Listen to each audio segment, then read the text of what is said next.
Ewan Methven has been jailed for life here at the High Court in Glasgow for the murder of Phoenix Spencer Horn in November last year. Methven was handed a 23-year minimum jail sentence. Passing sentence, Judge Lord Matthews said, "You were a trusted member of the family. You betrayed that trust and robbed her of her life." It took him 2 full days to make the call.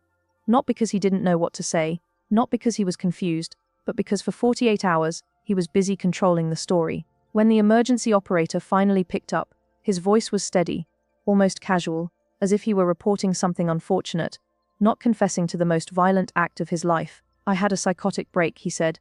"I killed my wife." By the time those words were spoken, Phoenix Spencer Horn had already been gone for days. Her body lay hidden inside the flat she once called home. Her phone was still active. It's a story about what happens after the violence ends, about manipulation can quietly turn into control and control into destruction. Phoenix Spencer Horn was only 21 years old, but people who knew her often described her as someone far older than her age, not because she was serious or hardened, but because she carried an unusual emotional maturity. She noticed when people were struggling. She reached out when others stayed silent, and she had a habit of putting everyone else first. Friends called her Fee, a name that suited her perfectly. Phoenix worked constantly, juggling jobs not because she had to, but because she wanted independence. She waitressed at the Strathaven Hotel, worked in local coffee shops, and picked up shifts wherever she could. Her colleagues remember her as someone who brought warmth into stressful environments, the kind of person who smiled even when she was exhausted. Ewan Methven was 27 years old, a Royal Mail postman, quiet, polite, the kind of man who never raised suspicion. He met Phoenix at a family gathering, and from the outside their relationship looked steady and uncomplicated. To Phoenix's parents, Ewan seemed ideal. He was respectful. He showed up. He spoke gently. Over time, he stopped feeling like a guest and started feeling like family. Phoenix's mother, Alison Spencer, trusted him deeply. They exchanged messages regularly. She welcomed him into her home and into her life, believing her daughter was safe with him. Nothing about Everine suggested danger, and that's what makes this case so unsettling, because some of the most dangerous relationships don't announce themselves with violence. They begin quietly, slowly, wrapped in affection. As 2024 went on, something in the relationship began to shift, but so subtly that Phoenix herself may not have noticed it clearly. Ewan started complaining about her work schedule. At first it sounded harmless. He said he felt lonely when she worked evenings, that he missed her, that he wished they had more time together. Phoenix didn't hear control, she heard vulnerability. And because she was deeply empathetic, she responded the way she always did, by apologizing, by reassuring him, by adjusting herself. Over time the pattern repeated. Ewan complained, Phoenix apologized. Phoenix changed, not because she was forced, but because she cared. This is how control often begins, not with anger, but with guilt, not with demands, but with emotional pressure disguised as need. Behind closed doors, Phoenix was slowly being conditioned to believe that her independence was hurting the person she loved, and no one around her saw it happening. On Saturday, November 16, 2024, everything still appeared normal. Phoenix went to work at the Strathaven Hotel, just another shift. Her co-workers later said she seemed in good spirits. Nothing about her behavior suggested she was afraid or distressed. Ewan completed his postal route. To his colleagues, he appeared exactly as he always did.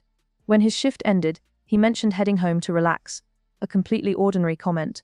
But while Phoenix was working, something important happened. She received a text from Jaso. Once again, he complained about her waitressing shifts. But this time there was an edge to it, subtle but sharper than before. Phoenix replied, the way she always had. She apologized. That message would later become one of the most important pieces of evidence in the case, because investigators believe that exchange was the moment something inside Ewan finally snapped, or perhaps revealed itself. That evening Phoenix came home. Jason ordered takeaway food around 8 p.m. When the delivery driver arrived, he later told police that Jason appeared completely normal, calm, sober, in control. At 9:37 p.m., Phoenix sent her final message to her mother. She said she and Ewan were at home, eating dinner. There was nothing alarming in her words, no hint of danger, no sense that anything was wrong. For Phoenix, it was just another evening. For her family, it was the last time they would ever hear from her. Around midnight, neighbors in the flat below heard a loud noise, then footsteps, fast movement, sounds that didn't belong to a quiet Saturday night. What they were hearing, though they couldn't know it, was Phoenix fighting for her life. The attack that followed was brutal and sustained. Investigators would later determine that multiple weapons were used and that the violence moved through different rooms of the flat. Evidence suggested Phoenix tried to escape, tried to survive, Her phone's activity data later showed a sudden spike in movement from Yuan at that exact time, confirming the neighbor's account. Phoenix never had a chance, and when the flat finally went silent, she was gone. But for Yuan, the story was far from over, because what he did next would reveal who he truly was. Instead of calling for help, he stayed. Instead of panicking, he planned. Instead of facing what he had done, he began thinking about time, how to buy it, how to use it, how to control what others would see. For the next 48 hours, Yuan Methan would live beside the body of the woman he claimed to love, and he would make sure no one knew. For a few moments after everything went quiet, the flat felt suspended in time. There was no shouting anymore, no movement from Phoenix, no sound from the hallway, only Yuan, alone with what he had just done.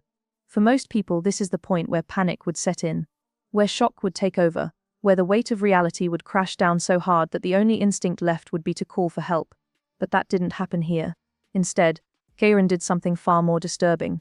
He started thinking, not about Phoenix, not about saving her, but about himself, about consequences, about time, about control. Because in that moment, the violence had ended, but the manipulation had not. He attempted to alter what had happened. He tried to dismantle the evidence. Using the same knives from the attack, he began trying to dismember Phoenix's body. This wasn't fast, it wasn't frantic. It required effort, pressure, and time. This wasn't the behavior of someone who had lost awareness. It was the behavior of someone attempting to erase responsibility. When police later entered the flat, they would find Phoenix's body hidden beneath a towel in the hallway.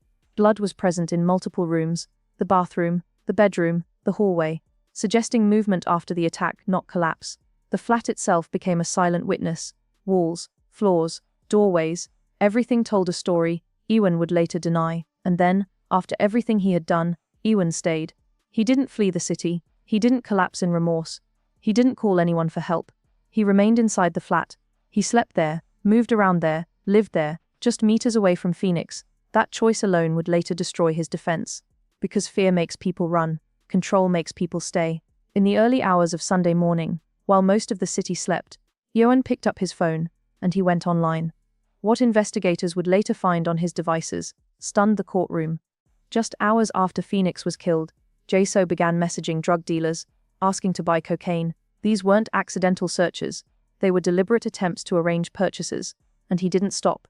Throughout Sunday, the messages continued, but even more chilling was how he spent the rest of the day. From early morning until evening, Ewan repeatedly accessed websites, more than 170 times over the course of the day.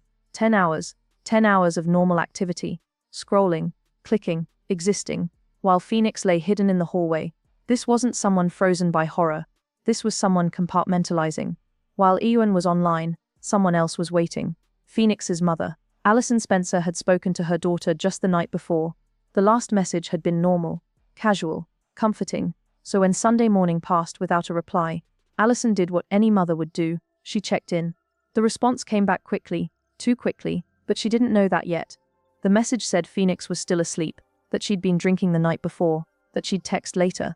It ended with an X, a small detail, but a devastating one, because that was something Phoenix always did, and Yuan knew it. The next message came later. Hey, sorry, I've just woken up. XX day, same tone, same language, same affection. Alison read the message, and why wouldn't she? It sounded exactly like her daughter. What she didn't know, what no parent should ever have to know, was that she wasn't talking to Phoenix at all. She was talking to the man who had killed her. Those messages bought Yuan time. Time to move freely, time to plan, time to avoid suspicion. Throughout Sunday, he left the flat. He drove Phoenix's red Vauxhall Corsa around East Kilbride. He carried her phone with him. He continued messaging drug dealers. To anyone watching from the outside, it looked like an ordinary weekend, a man running errands. A quiet neighborhood, nothing out of place. Inside the flat, nothing changed. This is the moment where Yuan would later claim everything fell apart. That he wasn't thinking clearly, that substances affected his memory, that he didn't understand what he was doing. But the evidence told a different story. Psychotic breaks don't involve maintaining consistent lies. They don't involve copying someone's writing style. They don't involve structured deception across multiple days. What Yuan demonstrated was awareness and intent. By Monday morning, the illusion began to crack. Phoenix didn't show up for work. She didn't call, she didn't message. And Phoenix was reliable. Her colleagues noticed immediately that something was wrong. Unlike family, workplaces don't accept vague explanations. They expect communication, accountability, Questions began forming. Time was running out. For Yuan, the pressure became impossible to manage. The lies had carried him as far as they could. The silence was becoming louder. And just before midday on Monday, November 18th, he finally made the call. When the emergency operator answered, Jaso spoke calmly. "I had a psychotic break," he said. "I killed my wife." Even in confession, he controlled the narrative. He framed the violence as illness, as confusion, as something that happened to him. He said they'd been messing around. He mentioned substances. He described horror, but never responsibility. When transferred to a senior officer, he added more. "I'm not violent. I don't remember what happened. I've been driving around all weekend." He even said, "I just want to go to jail." It sounded like remorse, but it wasn't. It was positioning. When police arrived at the flat on Glen Lee, they thought they were prepared. They were wrong. What they found would stay with them for the rest of their careers. Phoenix's body was hidden beneath a towel in the hallway. The condition of the scene was deeply disturbing, not just because of what had happened, but because of how long it had been allowed to remain that way. Owen was arrested, and his behavior didn't match his story. He was calm, composed, almost relieved. As officers took him into custody, he made statements that shattered his defense completely. He spoke about moving Phoenix's body, about attempting to dismember her, about why he did it. These were not the words of someone who didn't remember. They were the words of someone who knew exactly what he had done. At that moment, the story Yuan had tried to control for 48 hours finally slipped out of his hands. And for Phoenix's family, the truth was about to arrive, with a weight no one can prepare for. The police arrived at Phoenix's parents' home, knowing there was no gentle way to say what needed to be said. There is never a right sentence for this moment. There is never a version that hurts less. Phoenix was gone, and as the words settled into the room, something else followed. A second realization that struck just as deeply. The man Alison Spencer had trusted, welcomed and spoken to all weekend, was the same man who had killed her daughter. The text messages she had read, the reassurance she had felt, the quiet relief she carried through Sunday. None of it had been real. Phoenix hadn't been sleeping. She hadn't been hungover. She hadn't been safe. Every message had been written by her killer. And that truth didn't arrive all at once. It unfolded slowly, painfully, as details were explained, as timelines were reconstructed. As Alison realized that while she believed her daughter was alive, Phoenix had already been gone for days. That kind of betrayal doesn't scream, it silences. When the case moved to court, Yuan Methan's story was already unraveling. He claimed a psychotic break. He claimed memory loss. He blamed substances. But the evidence told a far colder story. Phone data showed sustained activity. Internet history showed long periods of focused engagement. Messages showed planning, deception, and consistency. This was not a mind disconnected from reality. Psychiatric experts explained something crucial to the court. True psychosis does not allow for complex deception. It does not allow for emotional mimicry. It does not allow for sustained lies over multiple days. O'Boyan had copied Phoenix's texting style. He had chosen affectionate language. He had added the same X's she always used. That required awareness. That required intent. The defense collapsed under its own weight. As prosecutors stepped back and looked at the full picture, a clear pattern emerged. This case was never about drugs. It was never about alcohol. And it was never about a sudden loss of control. It was about control itself. Yuan hadn't started by hurting Phoenix. He started by reshaping her life, by making her feel guilty for working, by framing his loneliness as her responsibility, by turning her independence into something she needed to apologize for. And when that control stopped working, when Phoenix continued living, working, becoming herself, resentment took its place. The violence was not random, it was the final act of domination. In court, Alison Spencer listened as the truth came into focus. She heard how the messages were sent, how the lies were maintained, how calmly the deception was carried out. And when it became clear that the weekend messages she believed were from Phoenix had been written by the man who killed her, the weight of that realization was almost unbearable. There are losses that never leave you, and there are truths that permanently change who you are. This was both. Awan wrote a letter to the court. In it, he expressed regret. He spoke of Phoenix's kindness. He said he couldn't believe what he had done. But when Judge Lord Matthews addressed that letter, his response was measured and devastating. The letter, he said, answered none of the questions that would haunt Phoenix's family for the rest of their lives. Why did this happen? When did the control begin? What warning signs were missed? The letter offered emotion. It offered no truth.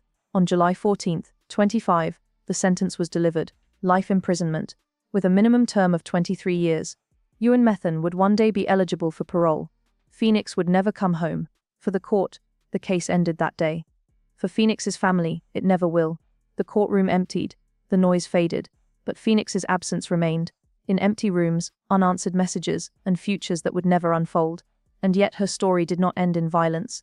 In the months that followed, Phoenix's family chose something extraordinary. Money raised in her name was donated to women's aid services across Scotland, to protect others, to create awareness, to ensure that Phoenix's story would not end in silence.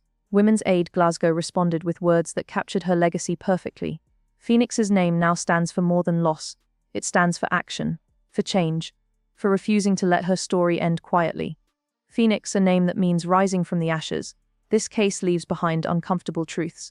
Control doesn't always look aggressive. Sometimes it looks caring, sometimes it looks insecure, sometimes it looks like love, but love does not demand guilt. Love does not erode independence, and love does not punish autonomy. Phoenix was kind, empathetic, giving, and those qualities were used against her. She was only 21 years old. Her life had just begun. But through her family's courage, her story continues, protecting others, raising awareness, and reminding us that the most dangerous warning signs are often the quietest. Sometimes the greatest threat isn't anger, it's control, and sometimes the most dangerous people are the ones who never raise their voice at all.